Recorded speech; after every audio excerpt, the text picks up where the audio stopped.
Assalamualaikum warahmatullahi wabarakatuh. Selamat pagi ataupun selamat siang eh, kepada adik-adik mahasiswa farmasi program sarjana Fakultas Kedokteran UPN Veteran Jakarta.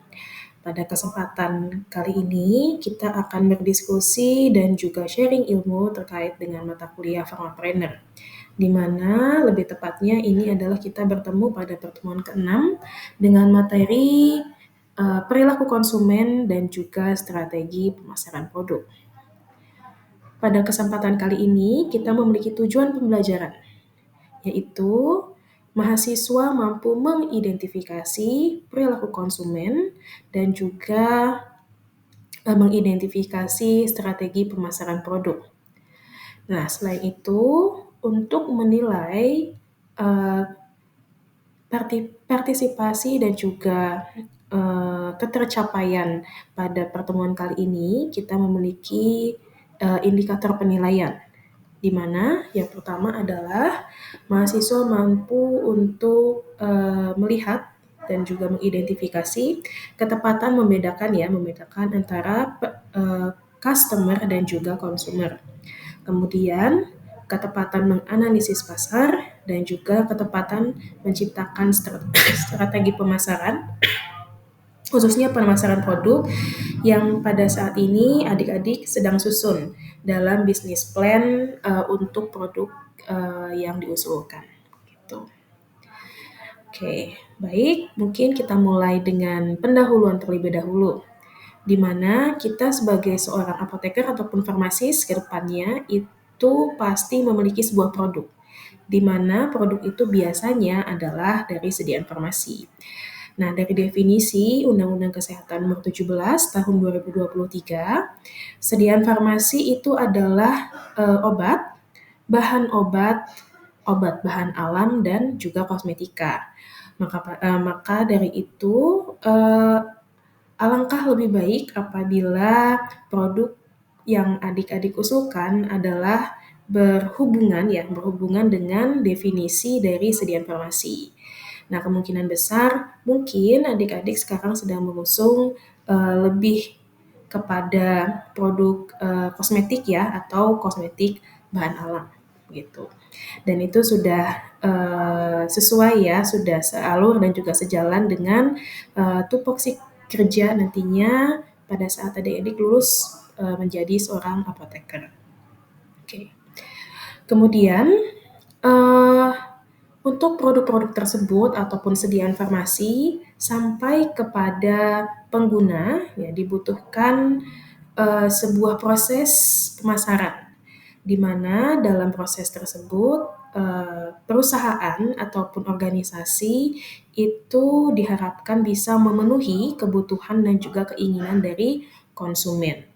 Nah, selain itu, tujuan lainnya adalah dengan pemasaran tersebut diharapkan itu bisa menghasilkan sebuah keuntungan bagi perusahaan ataupun organisasinya.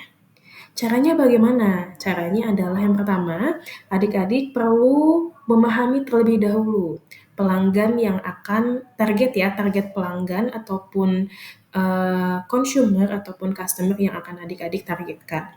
Dan yang kedua, itu adik-adik setelah mendapatkan pelanggan ataupun customer, adik-adik harus harus tetap dekat dengan pelanggan. Nah, cara tersebut adalah dengan cara menggunakan strategi pemasaran. Oke.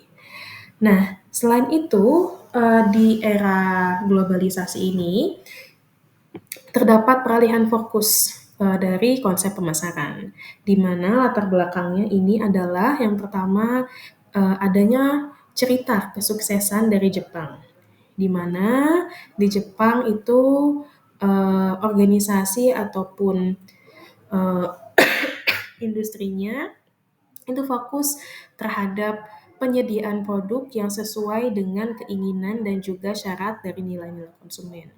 Kemudian kualitas produk serta harga produknya juga ini bersaing gitu ya dibandingkan dengan produk-produk lainnya. Kemudian ada juga peningkatan minat dari konsumen terhadap pasar dunia. Nah, ini menjadi latar belakang terjadinya peralihan fokus dari konsep pemasaran. Nah, apa sih yang dilakukan oleh Jepang itu, di mana untuk meningkatkan sebuah produk itu pasti meningkatkan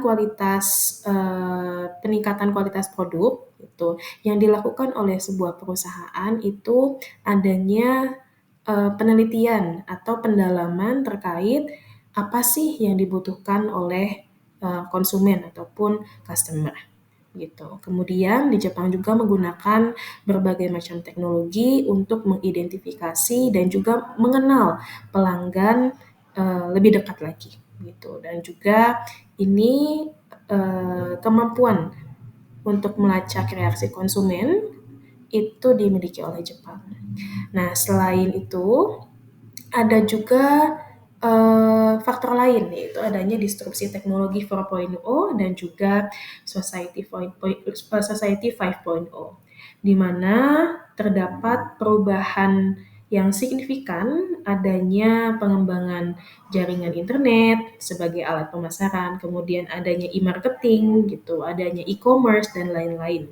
Serta ada juga peningkatan dan juga pentingnya riset terkait dengan perilaku konsumen agar produk-produk yang produsen atau organisasi berikan atau ciptakan atau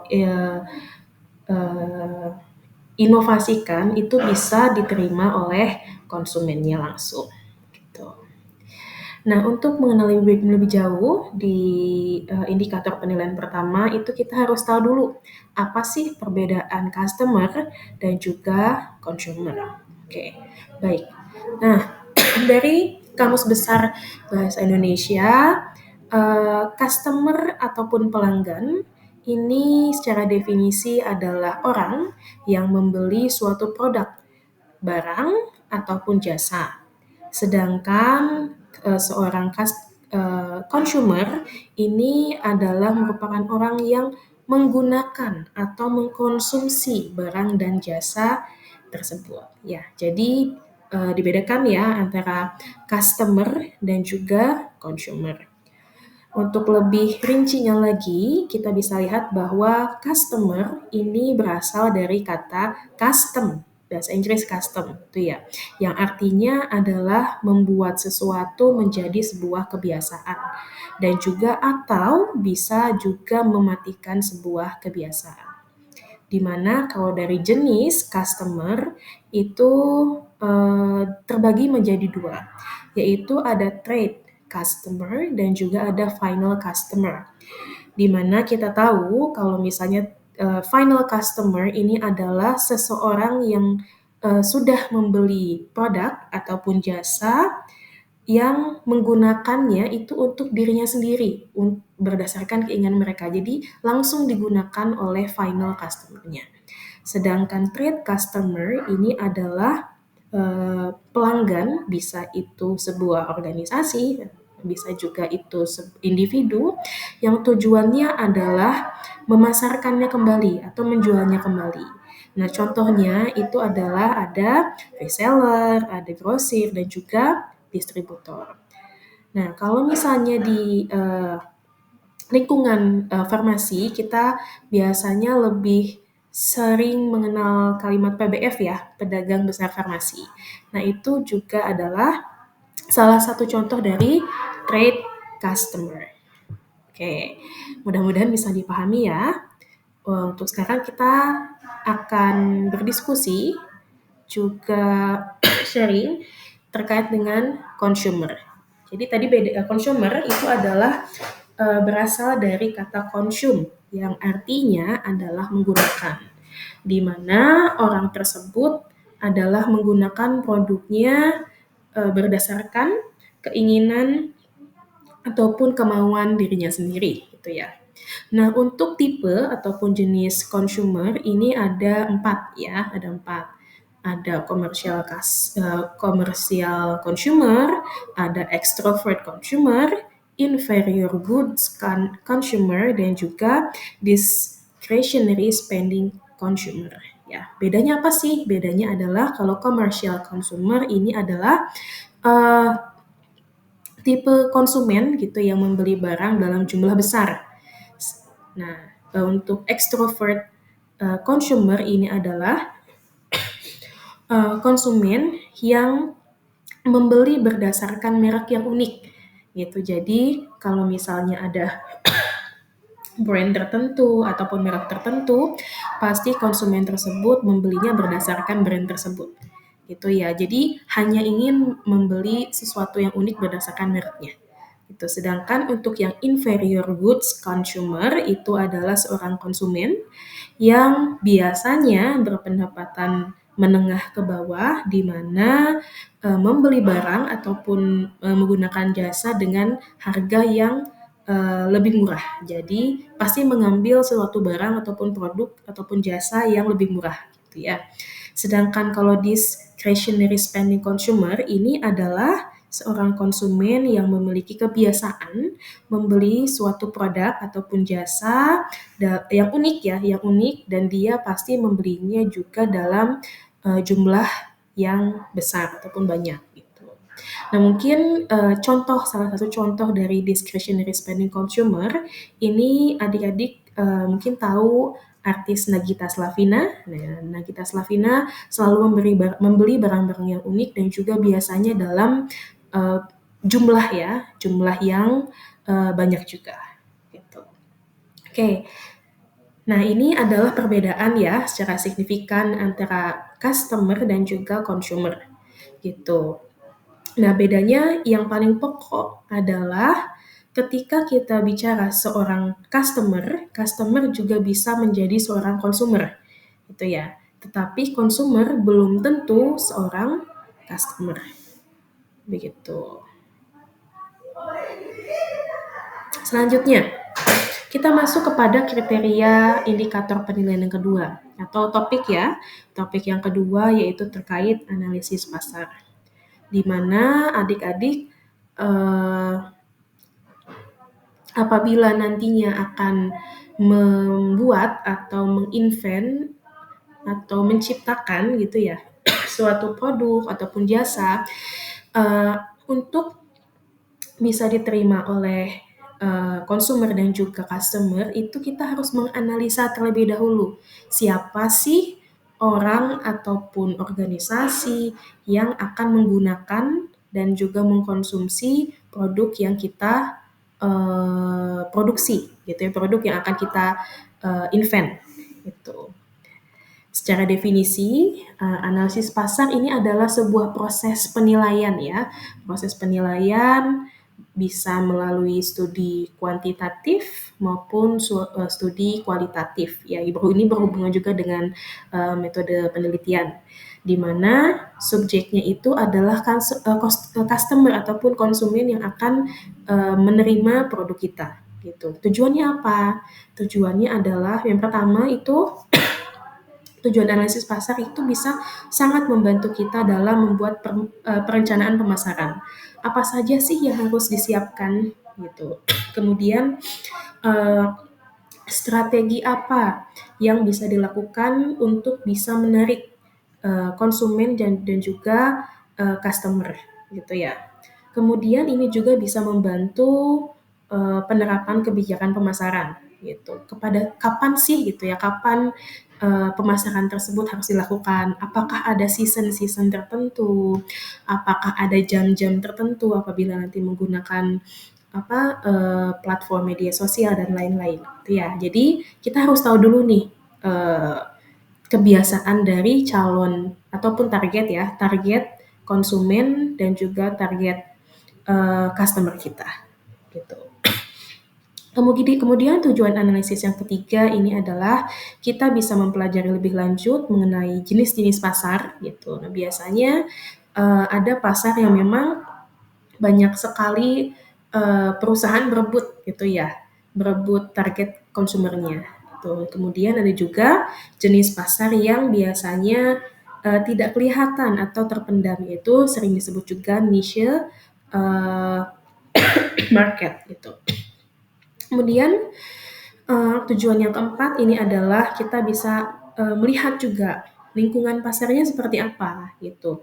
Apakah ada pesaingnya, siapa saja pesaingnya, kemudian kita juga bisa mengetahui karakteristik ya dari pasar tersebut gitu, dan juga nanti bisa mengatur strategi supaya kita bisa melakukan kompetisi secara sehat eee, dengan kompetitor yang lainnya gitu. Kemudian kita juga bisa menyiapkan ya perusahaan, baik itu dari sisi SDM, dari sisi eh, bahan gitu, dari sisi eh, produk gitu, dalam menghadapi persaingan yang akan atau sedang dijalani. Itu ya terkait dengan definisi dan juga tujuan dari analisis pasar. Selanjutnya, dalam menganalisis pasar ataupun analisis konsumen, kita memiliki framework gitu ya, atau eh, kerangka berpikir ya, atau kerangka teori terkait itu. Di mana kalau misalnya kita mau menganalisis konsumen itu ada 3 aspek. Yang pertama itu adalah afeksi dan kognisi, kemudian ada juga faktor lingkungan dan juga ada faktor perilaku dari si target konsumen ataupun customer-nya. Di mana itu nanti bisa sangat mempengaruhi strategi marketing kita gitu nantinya ya. Ya, tujuan dari adanya analisis konsumen ini atau framework ini adalah kita meneliti dan juga memahami perilaku dari konsumen supaya nanti kita bisa berstrategi lebih baik untuk pemasaran dari produk ataupun jasa yang kita invent gitu ya, dan kita buat inovasi. Baiklah, kita akan lebih breakdown satu persatu gitu ya. Di aspek pertama yaitu afeksi dan juga kognisi, di mana afeksi ini kata kuncinya adalah perasaan gitu ya. Jadi kita menganalisis dan juga mencoba memahami perasaan dari konsumen kita gitu. Dan ini bisa juga stimulusnya bisa dari sebuah kejadian gitu, bisa juga dari sebuah produk gitu, apakah mereka suka atau enggak dengan produk tertentu gitu. Kemudian selain afeksi kita juga harus melihat faktor kognisi ya, di mana ini adalah tujuannya untuk menginterpretasikan gitu ya, dan juga mengerti aspek tertentu dari pengalaman yang sudah dialami konsumen gitu. Jadi ini adalah faktor afeksi dan kognisi. Selain itu ada juga faktor lingkungan gitu ya. Jadi lingkungan juga bisa berpengaruh loh terhadap apa namanya, terhadap pemilihan sebuah produk. Itu entah itu dari lingkungan sosial gitu ya, di mana misalnya apakah termasuk masyarakat golongan menengah ke atas ataupun masyarakat golongan menengah ke bawah gitu, ataupun juga bisa lingkungan sosial itu seperti generasi apa sih gitu yang menjadi target kalian nantinya gitu. Kemudian selain itu juga lingkungan fisik ya. Lingkungan fisik itu biasanya secara geografi. Di mana sih lokasi mereka tinggal gitu. Nah, kadang-kadang di perkotaan dan di pedesaan atau misalnya di wilayah metropolitan itu bisa berbeda ininya, apa namanya, bisa mempengaruhi sebuah produk itu akan dibeli atau tidak gitu ya. Itu dari faktor lingkungan. Nah, selanjutnya dari perilaku. Nah, kalau perilaku secara definisi ini adalah sebuah interaksi dinamis di mana ini bisa mempengaruhi kognisi dan juga afeksi gitu ya, bisa mempengaruhi kognisi, perilaku dan juga lingkungan. Nah, ini adalah definisi menurut Asosiasi Pemasaran Amerika. Nah, selain itu, dalam perilaku juga yang didalami itu adalah respon dari seseorang terhadap sebuah produk, sebuah objek ataupun sebuah jasa yang diusung gitu, di mana perilaku ini biasanya melibatkan pikiran dan juga perasaan, ya afeksi dan juga kognisi gitu ya. Dan yang terakhir itu bisa pada pengambilan keputusan gitu. apakah produk ini akan dibeli ataupun digunakan ataupun tidak gitu. Jadi ini perilaku dari konsumen, itu perilaku dari customer juga sangat menentukan dari analisis pasar tersebut. Gitu. Itu ya, jadi ada 3 ya untuk framework dari analisis pasar, di mana yang pertama adalah afeksi dan juga kognisi, kemudian lingkungan serta perilaku. Nah, caranya gimana sih gitu? Caranya gimana untuk melakukan studi tersebut? Nah, apabila adik-adik nanti mau melakukan studi terkait perilaku konsumen, itu sebenarnya ada 3 cara utama gitu. Kita bisa ambil cara dari secara interpretatifnya gitu, bisa diambil dari secara tradisionalnya, ataupun juga bisa mengambil cara dari cara marketing science-nya. Secara sainsnya gimana sih gitu. Apabila adik-adik mau memperdalam dari sisi interpretatifnya, itu biasanya diperdalam, topik yang diperdalam itu terkait dengan tradisi ya, tradisi, kebiasaan, kultur, antropologi, dan lain-lain. Di mana tujuannya adalah untuk mengetahui dan juga memahami si konsumen ini inginnya apa sih, gitu, maunya apa, gitu, kebutuhannya apa. Di mana primary metodenya itu adalah dengan biasanya menggunakan interview ya, itu bisa interview secara mendalam gitu ya. Kemudian juga bisa dilakukan dengan cara menggunakan FGD gitu ya, focus group discussion. Nah, untuk approach ataupun pendekatan yang kedua, itu kita bisa menggunakan pendekatan yang tradisional, di mana disiplin itu biasanya ada 2, secara psikologinya dan juga secara sosiologinya.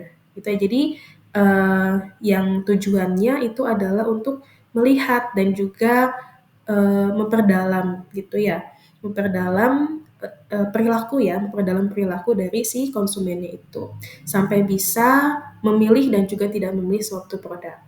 Nah, biasanya ini kita bisa menggunakan survei gitu ya, survei ataupun juga eksperimen. Ya, jadi eksperimen itu biasanya adalah di apa namanya, target konsumernya itu diminta memilih gitu, kira-kira kalau misalnya ada produk A, produk B, produk C, itu mereka milih yang mana.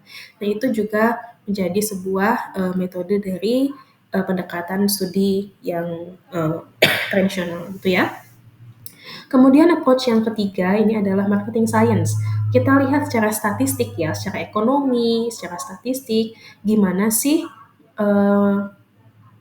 behavior ataupun perilaku mereka dalam memilih sebuah produk ataupun jasa gitu. Nah, biasanya ini ada simulasinya ya, ada math modelingnya juga. Tuh. Oke, jadi ada 3 ya pendekatan dari studi perilaku konsumen. Nah, ini adalah template ya, template yang saya sudah share dan adik-adik coba isi dalam assignment ke-6 ini, dijabarkan gitu ya, kira-kira target konsumernya atau target customernya siapa sih gitu, secara demografik, secara geografik, secara psikografik dan juga behavior gitu. Jadi diisi nanti ya, adik-adik coba deh diskusi nanti sama teman-temannya, teman sekelompoknya, secara demografik itu mereka di mana, seperti apa, apakah generasi alpha, apakah baby boomers gitu, apakah generasi Z gitu, apakah generasi milenial, nah itu bisa disampaikan di situ. Kemudian secara geografik, lokasi mereka tinggal atau target consumer-nya itu, customer dan juga consumer-nya itu di mana. Itu apakah pedesaan, perkotaan, apakah wilayah metropolitan dan lain-lain, itu bisa disampaikan di situ. Kemudian secara psikografik dan juga behavior, perilaku mereka itu seperti apa sih biasanya? Apakah mereka yang biasa membeli produk ataupun bagaimana? Gitu. Kemudian secara psikografik itu seperti apa, gitu ya. Nah, ini adalah contoh ya, contoh dari analisis pasar ya atau analisis consumer, di mana siapa sih target konsumernya gitu. Nah, di sini adik-adik bisa lihat bahwa disampaikan target konsumernya itu adalah seorang entrepreneur ya, entrepreneur, kemudian lokasinya di mana, umurnya berapa, kemudian tujuannya apa, kira-kira mereka membutuhkan apa sih gitu. Kemudian biasanya ada seperti singkatan ini ya, singkatan biografi gitu, mereka seperti apa sih konsumernya gitu ya. Jadi contoh dari penulisan di target consumer. Oke. Nah, ini template-nya adik-adik bisa isi dan diskusi secara berkelompok gitu ya. Oke, kita masuk ke yang ketiga atau indikator penilaian ketepatan yang ketiga, yaitu terkait dengan strategi pemasaran. Oke. Strategi pemasaran ini adalah biasanya berbicara tentang bagaimana sih produk tersebut ataupun produk ataupun jasa akan diintroduce, akan diperkenalkan kepada masyarakat luas gitu ya. Nah, pemasaran secara definisi dari Kotler ini adalah sebuah proses sosial dan juga manajerial di mana di dalamnya terdapat individu dan juga kelompok yang mendapatkan apa yang mereka butuhkan serta inginkan gitu. Nah, caranya adalah dengan menciptakan serta juga menawarkan dan juga bertukar informasi terkait dengan produk yang dimiliki dengan pihak lain gitu. Jadi kita biasanya proses pemasaran itu memberikan informasi kepada masyarakat luas tentang produk kita. Jadi diperkenalkan gitu ya secara mendalam. Nah, saat ini karena kita sudah era globalisasi dan juga sudah ada disrupsi teknologi dan juga disrupsi teknologi 4.0 dan juga society 5.0 di mana pemasaran itu ataupun marketing itu kita biasanya menggunakan media sosial ya, di mana ini biasanya berbasis online. Tapi gak sedikit juga orang-orang yang masih mempromosikan secara luring gitu ya, secara memberikan flyer, memberikan brosur itu masih juga bisa dilaksanakan. Tapi sekarang yang lagi ngetrennya itu adalah kita menggunakan pemasaran menggunakan online platform ya, itu bisa pakai Instagram, bisa pakai TikTok, bisa pakai Shopee, atau bahkan Facebook, gitu ya, atau e-commerce lainnya. Oke. Nah, merek gitu ya. Jadi merek mungkin sudah pernah dibahas di beberapa pertemuan sebelumnya, di mana merek ini adalah seperangkat ini ya, seperangkat identitas bagi si produsennya gitu atau si industrinya. Kemudian ini supaya bisa meyakinkan konsumen dan juga customer untuk membeli ataupun menggunakan produk dan jasa mereka. Nah, di area kefarmasian gitu biasanya kita sangat familiar ya dengan kayak Kimia Farma gitu, bisa Kimia Farma apotik, bisa distributor dan lain-lain. Kemudian ada Dexa, ada Sanbe, Faros, Kalbe dan lain-lain. Ini adalah beberapa merek ya, beberapa merek ataupun brand yang terkenal terkait dengan sediaan obat farmasi. Nah, selain itu juga ada merek dari kosmetik gitu ya. Nah, mungkin yang paling paling berpengaruh dan juga memiliki histori khusus untuk farmasi itu adalah Wardah gitu. Selain itu juga apa namanya, sosok seorang pendiri Wardah ini adalah apoteker. Jadi memang untuk farmasi kita lebih fokusnya kalau misalnya contoh itu adalah dari pendiri ataupun CEO dari Wardah. Tapi masih masih banyak juga merek-merek lain. Seperti mungkin sekarang yang eee, banyak generasi muda gunakan itu adalah Something gitu ya, atau misalnya Scarlett nih lagi booming gitu ya. Tapi merek yang masih bertahan dari dulu sampai sekarang ini adalah ada Martha Tilaar, kemudian ada Purbasari, dan ada juga Mustika Ratu. Ada Marks juga dan lain-lain. Ini adalah beberapa contoh ya, beberapa contoh dari merek. Nah, harapannya adik-adik di akhir mata kuliah ini adik-adik bisa membuat merek tertentu dan juga bisa membesarkan merek tersebut seperti merek yang ada pada presentasi ini, gitu ya. Selanjutnya, nah keputusan pembeli itu bisa dipengaruhi juga loh oleh strategi pemasaran. gitu ya. Ada beberapa faktor yang bisa mempengaruhi pembelian untuk mengubah keputusan seorang pembeli. Bisa dari produknya, bisa dari lingkungannya, bisa dari pribadi si konsumen atau consumernya, dan juga dari psikologi ataupun uh, uh, psikologi dari konsumennya gitu ya. Nah, produk ini biasanya faktor yang bisa mempengaruhinya itu adalah dari kemasan misalnya. Kemasannya bagus nggak ya gitu. Apakah uh,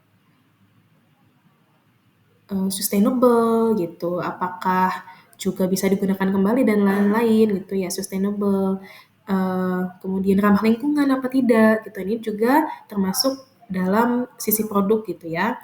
Kemudian harganya juga, harganya apakah masuk pada budget dari si target consumer-nya. Kemudian juga penampilan, gimana sih desain dari packaging-nya, apakah ada insert package-nya, apakah ada informasi terkait dengan produk tersebut dan lain-lain gitu ya. Kemudian juga faktor sosial ataupun lingkungan. Nah, kalau misalnya ini kita sosial dan lingkungan biasanya bisa berbicara tentang tren ya, tren ataupun hits yang sedang booming pada saat ini. Kemudian juga tren dan hits ini kalau misalnya sekarang-sekarang kan lagi booming tentang ini ya, apa namanya, K-pop gitu ya, K-pop atau Korea-Korea ataupun J-pop gitu ya. Nah, ini juga sedang tren atau hits. Nah, adik-adik bisa memanfaatkan hal tersebut untuk melakukan strategi pemasaran. Nah, selain itu juga komentar-komentar dari yang penggunanya itu bisa masuk gitu, komentar dari teman gitu ya, komentar dari lingkungannya gitu, itu bisa mempengaruhi seseorang untuk membeli atau tidak. Gitu. Kemudian perilaku ataupun pribadi dari konsumennya, apakah ini sebuah kebutuhan nggak sih gitu, kita perlu nggak sih untuk menggunakan jasa dan juga produk ini, nah itu bisa mempengaruhi keputusan seorang pembeli.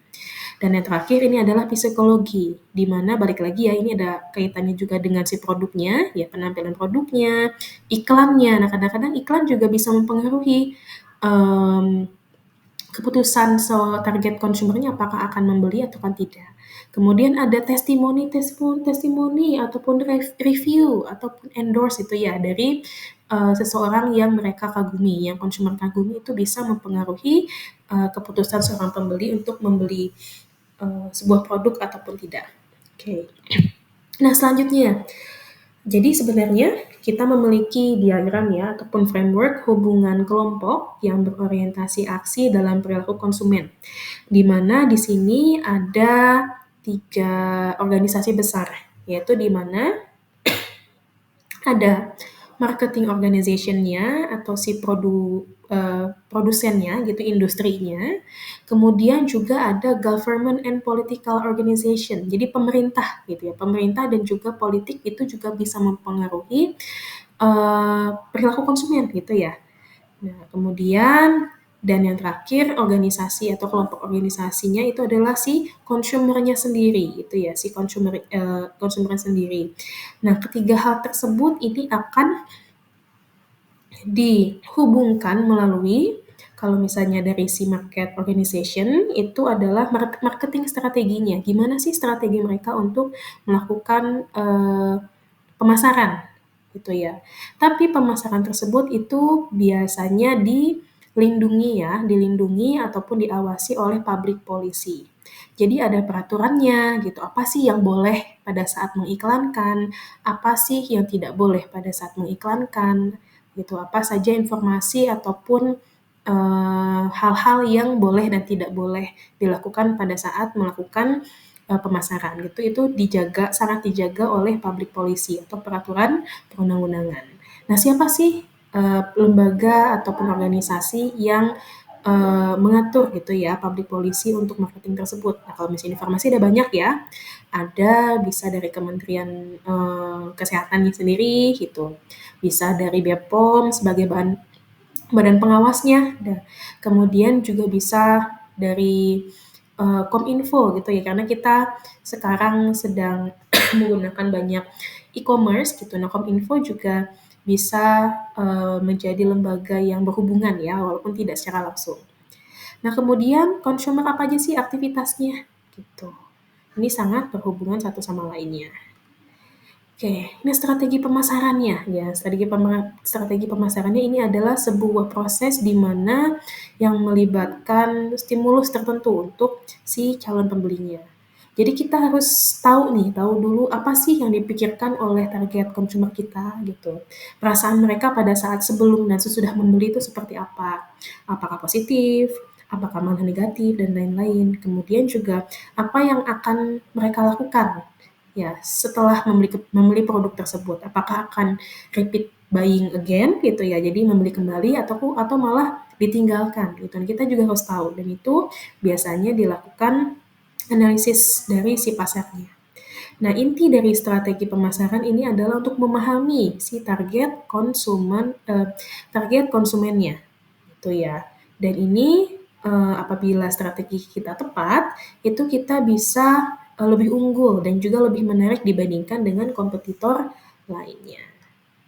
Nah, ini adalah beberapa tujuan dari strategi pemasaran. Ada 1 sampai dengan eh, slide kedua. Nah, mungkin dari sini adik-adik bisa membaca lebih detail dan juga memperdalaminya apa sih tujuan dari strategi pemasaran. Gitu ya, ada 12. Nah, mungkin sebagai closing bahwa kita pada pertemuan ini sudah berdiskusi ya, sudah membahas terkait dengan apa sih perbedaan customer dan juga konsumen. Kemudian sudah juga sharing ya terkait dengan analisis pasar itu seperti apa sih, step-step apa saja sih yang sudah dilakukan. Kemudian juga kita juga sudah membahas tentang strategi pemasaran dari produk. Gitu. Nah, maka dari itu kesimpulannya adalah kita telah menentukan konsep pemasaran dan juga mendiskusikannya, pandangannya seperti apa, kemudian perilaku konsumen yang disajikan itu seperti apa, sampai dengan membahas peran perilaku konsumen dalam strategi pemasaran. Nah, mungkin ini adalah slide terakhir saya, slide kesimpulan, dan ini adalah referensi yang menjadi landasan diskusi ya, presentasi kita pada presentasi saya dan juga diskusi kita pada kesempatan kali ini. Terima kasih atas partisipasinya. Mudah-mudahan ada ilmu yang bisa didapatkan dan juga harapannya bisa diterapkan nih kepada project ya, pada project ataupun bisnis plan yang adik-adik sedang rancang. Apabila ada pertanyaan, adik-adik dipersilahkan untuk menuliskan pada forum diskusi di e-learning kita Leads UPN Veteran Veteran Jakarta. Terima kasih atas partisipasinya. Wassalamualaikum warahmatullahi wabarakatuh.